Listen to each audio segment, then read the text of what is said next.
Essential Self-Care Podcast, a podcast for those of us who are, let's face it, too busy for self-care. In this podcast, you will hear real life stories from people who leaned into their self-care as they were navigating life's storms. You'll learn practical tips, tools, and strategies to incorporate self-care into your own busy life as well. You'll hear from expert guests sharing their expertise on specific tools and modalities of self-care to optimize your well-being in your life, career, and relationships. I'm your host, Dr. Sheetal Ajmani. I am a physician, best-selling author, and founder of Radiant Living Institute, where I guide high-achieving women to get unstuck and learn to live radiantly again through major life transitions. Quick disclaimer before we dive into the episode, please know that this podcast is for educational purposes only and is not medical advice. Always seek the advice of your own health practitioner or mental health provider for your specific situation. Now, let's get started. Hello, and welcome to another episode of the Essential Self-Care Podcast. Today, I am so excited to be in the podcast studio with Roberta Lea, a friend of mine and a multi-award winning singer-songwriter. I'm so excited to welcome her to the Essential Self-Care Podcast. A little bit more about Roberta. She is known as one of Hampton Roads' best kept secrets. So Roberta is a country neopop artist who just released her debut album, Too Much of a Woman. Thanks to her goal-shattering Kickstarter and the support of global superstars, including Brandi Carlile and Allison Russell, she has been featured in major publications such as the Rolling Stones, Songs You Need to Know, American Songwriter, The Boot, and the Nashville Scene, receiving praise for her ability to score hits with her catchy, textured, and beautifully sung originals, and naming her artist to watch.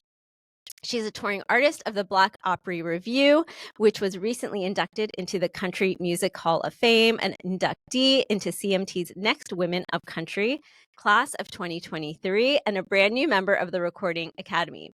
In addition to all of that, she still finds time to support her local community through teaching songwriting to school-age children in Hampton Roads. And today, Roberta is joining us here to share a bit about her self-care journey. Welcome to the show, Roberta. Thank you so much for being here. So for our listeners, Roberta is in the middle of touring. Yeah.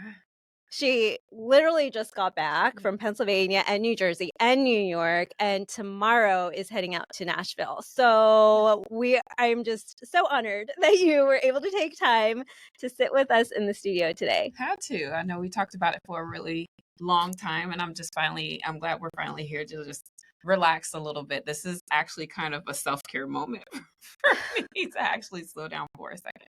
Oh, wonderful. I'm so glad to hear that. So I like to always start out with this question.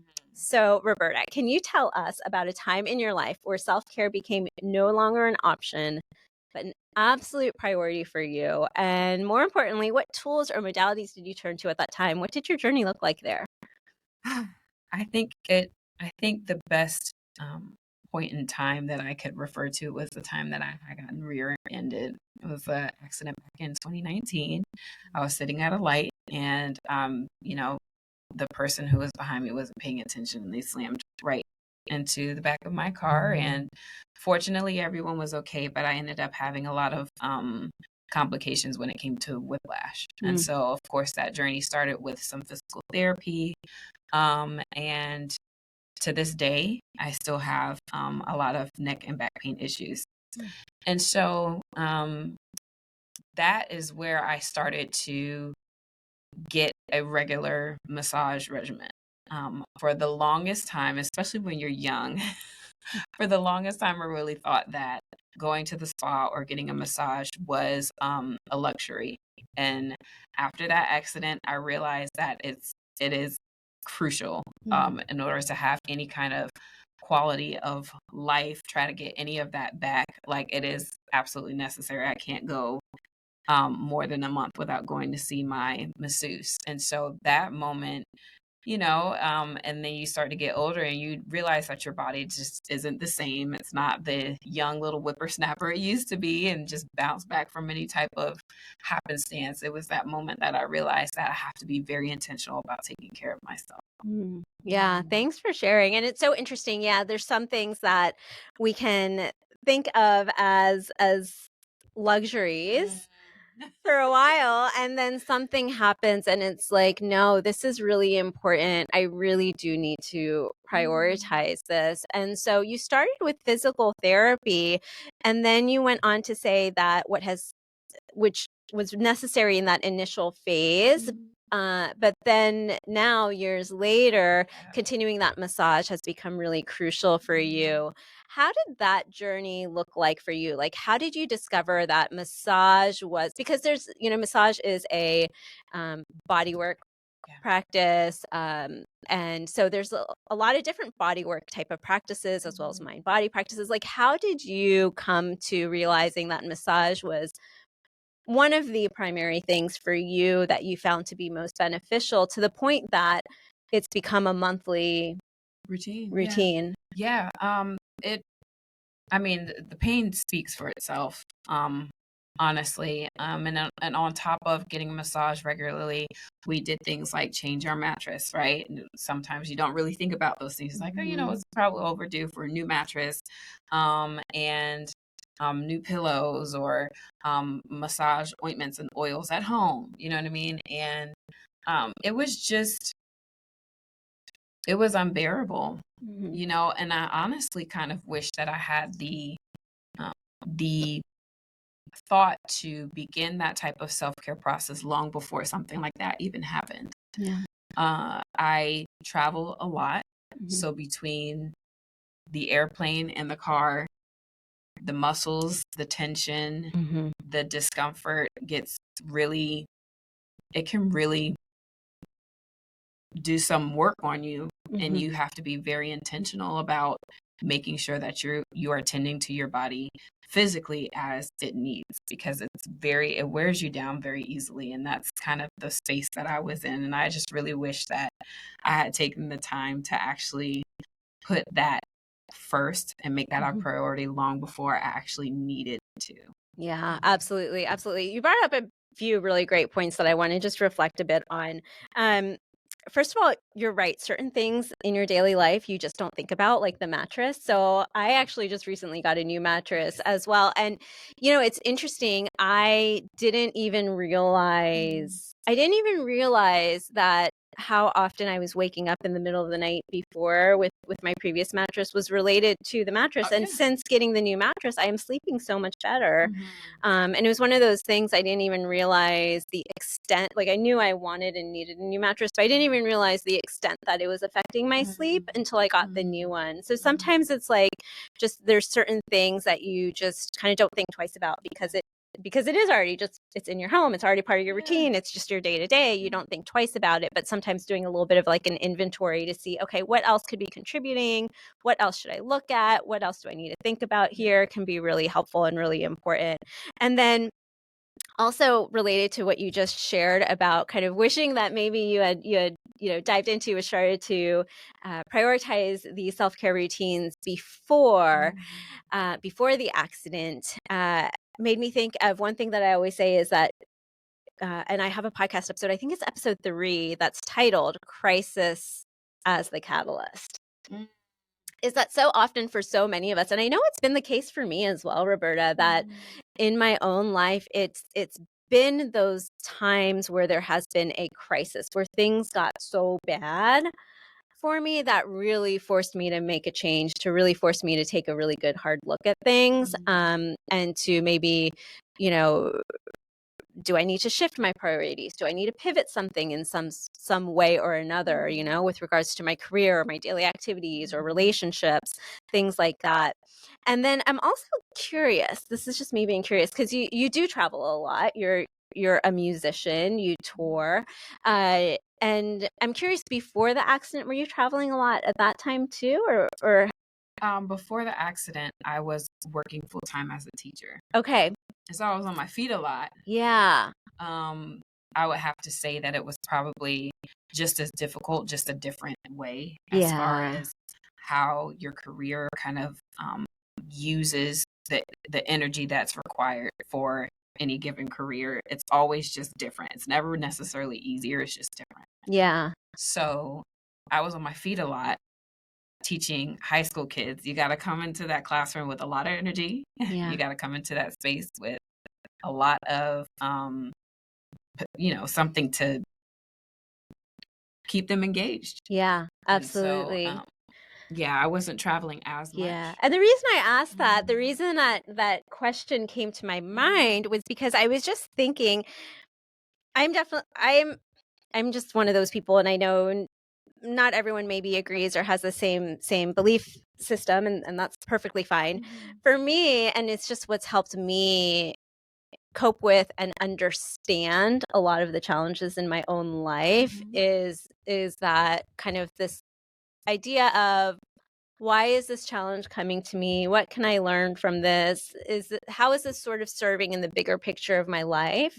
And so it just got me thinking, because this was 2019 that you had that accident, which then led you to physical therapy, to really, to your self-care becoming no longer an option, but an absolute priority, to prioritizing the body work through massage therapy. And then pretty soon after that, you shifted your focus full-time into music, into your music career, and then a lot of the traveling and everything came from there. So I wonder if almost that experience was preparing you to be able to prioritize your body as you entered this next phase of your life journey. Yeah, I believe that 100%.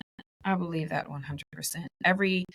I believe that every level, we experience levels in life, and the levels that we have before are there to prepare us for the levels that are to come. I remember traveling a lot when I was younger for a nonprofit, a church that I was a part of. We would travel up and down the East Coast, and I was a part of a band. So we would do shows and we would perform to these different churches and things like that. And so I look at that when I was 16, 17, 19 years old. And then I compare that to this level now in which I'm touring and performing and doing shows and meeting new people. And so I really do believe that each phase that we find ourselves walking in is to prepare us for what's later. And that time definitely prepared me and forced me to focus on self-care, taking care of myself, because I realized that I wouldn't be able to show up. I can't pour from an empty cup. And I have 2 little ones, I have a husband, and at the time, especially when I was teaching full time, I was a grumpy somebody when I got home. I was grumpy because I would leave it all out on the classroom floor. Yeah. And, being a high school teacher, you want to give it all that you got. You're trying to engage them. You're trying to, I was a Spanish teacher, so I got to have a lot of fun. But by the time I got home in the afternoon, I was spent. I was spent. And I was done. And I'll never forget my husband telling me, once I started pursuing my career in music, he's like, I really like this side of you. You're a lot happy. You're a lot happier. Quick shout out to today's sponsor, Reclaim Your Radiance, Radiant Living Institute's signature coaching program designed to help you reclaim your worth, renew your energy, and restore your happiness in your life, career, and relationships. This 6-module curriculum has already helped countless women rediscover themselves through life's storms. From setting difficult boundaries within toxic relationships, to finding their inner strength and power while navigating divorce and co-parenting, to aligning their career and business with their authentic self, and to learning how to live for themselves again after their kids have left the nest. This program has been a guiding force for women to live unapologetically and shine brightly within their lives once again, or often, even for the first time ever. Experience the results for yourself. Head over to radiantlivinginstitute.com/reclaim-your-radiance to learn more and get started. Yeah. Very interesting. And now, how much of that do you think is related to, because clearly you're giving a lot in your music as well, and in performing and meeting people. So what do you think that difference is? Well, songwriting and music is something that has always been a part of me, right? There are lots of different phases that I would go through where I'm interested. No, I want to learn Spanish over here, and I'll make jewelry over there, and I bounce around because I love creativity and I love the energy that something new gives. But one thing that has always been consistent with me since I was a young girl was songwriting, was music, was right performing, and so it was simply something that just never let me go. Mm-hmm. And so the places and the times when I was getting frustrated was because I was not giving that part of me my full and undivided attention. I was always splitting it with something else, splitting it with being a teacher, splitting it with, you know, volunteering over here or volunteering at the hospital for a little while or doing this after. I was always splitting that part of me that's always been there with something else that comes along temporarily.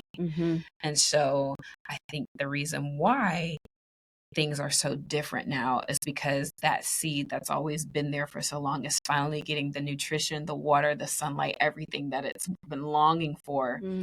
And it's starting to flourish. It's starting to bear fruit. It's starting to grow. And that feels good. That feels so good. Yes, Yeah. 100%.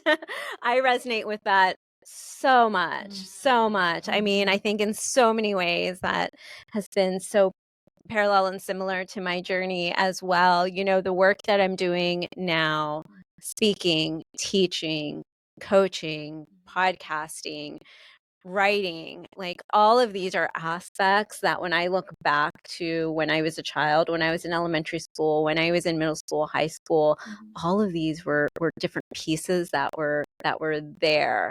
And in my day-to-day, when I was working full-time in medicine, while very fulfilling in many ways, and some of these aspects were there, but not all of them. There were a lot of other aspects that were there as well.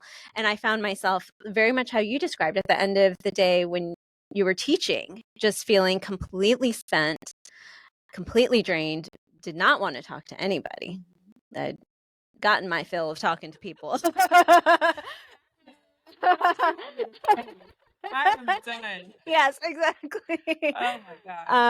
And part of that was, the volume of patients I was seeing and all of that, right? And so again, even though now I converse with and meet a lot of people as well with now doing this work full time, it is those seeds that were there from when I was very young that I am now 100% giving my time, energy, and attention to. Whereas while practicing medicine, I was also giving some attention to this, but just like you said, I was splitting it. Yeah. It was split. And for the past year and a half, up to the point of this recording, I've been devoted fully to this, the time and the energy, and really it does feel good. It feels good. And just, I love how you described it. You're watering it and nourishing it and feeding it, and giving those seeds that opportunity to grow and bloom and blossom. And for our listeners, I'll share this kind of something that I heard in your story and also feel on my own journey here, and have been practicing myself a lot lately as well, is really noticing what things are giving me energy, what things are depleting my energy. Yeah. And really, I personally have been using that. And especially this year, it's been one of my sort of focuses of the year, is to really follow those things that are giving me energy and just say no to those things that are depleting my energy. And really using that as my guide, as my teacher throughout this year to guide me on these next steps of my journey. Whereas, as an entrepreneur, as doing your own thing, and especially in a creative process, there's no guidebook for that. No, not at all. So what do you follow? So for me, and this is something I'm just trying out this year, it's really following that intuition and using my energy as sort of a guide to that. And I heard that in your story as well, when you were teaching, kind of something that you noticed your husband reflected back to you as well, was that you you weren't your best self at the end of the day. Yeah. And then with this shift, it was a direct something that you noticed, and then also a direct reflection from a loved one, your husband, that, oh, I like this side of you. And it's like, and you're like, well, this is who I've always been. Yeah. This is who I've always been. I'm just letting her show up. Absolutely. Yeah. Absolutely. I think that, so if we could go back to our younger selves and include them in, right? Mm-hmm. I remember I was doing a summer camp program, and I was talking to the teenagers. It was with the Crown Academy over in Portsmouth, Virginia, and I was speaking to the young ladies. We were just kind of hanging out, waiting for the next activity, and I was kind of leading that charge. And I asked them, I said, well, what do you want to be with when you grow up?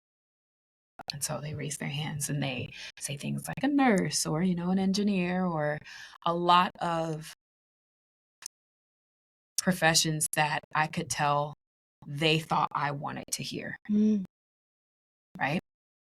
And then I asked them another question. I said, if you were stuck in a room by yourself, a room, a house, a space, you're all alone, and everything that you need is taken care of.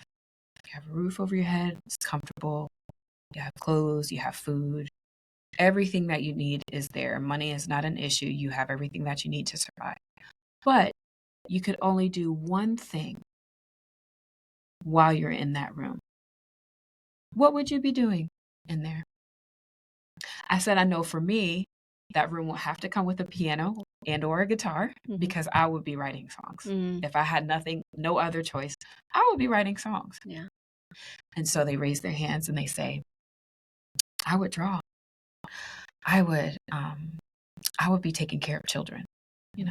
Someone said, I'm going to eat. And all the girls, they break out laughing, right? They think it's funny. I said, okay.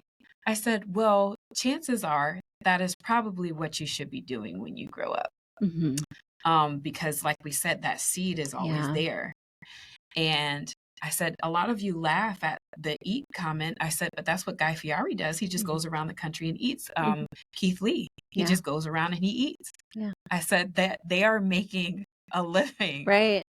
As a matter of fact, they are famous because they decided that that's what they wanted to do. Yeah. And I feel like the reason why everything starts to flow now is because, like you said, being conscious about the things that take up our energy. What I've learned to do is I said, okay, now I realize what my focus is. It is that songwriting. This is something that I love dearly. This is a part of me for as long as I can remember. So that is at the center. And now anything that comes along that seems like an opportunity, I can shine the light of being a songwriter and an artist on it. I'm like, does it feed this seed? If the answer is yes, then I can give my attention to that. If the answer is no, then I can just say no. So for example, when an after school program comes around and they say, hey, would you like to teach kids songwriting? I can give to that because that feeds me. It feeds the seed, it feeds the dream. Yeah. But when someone comes around and says, hey, I have this business opportunity and you might be able to work it in, but this is how it goes. I have someone who they've been very persistent and following up with me about this particular business opportunity.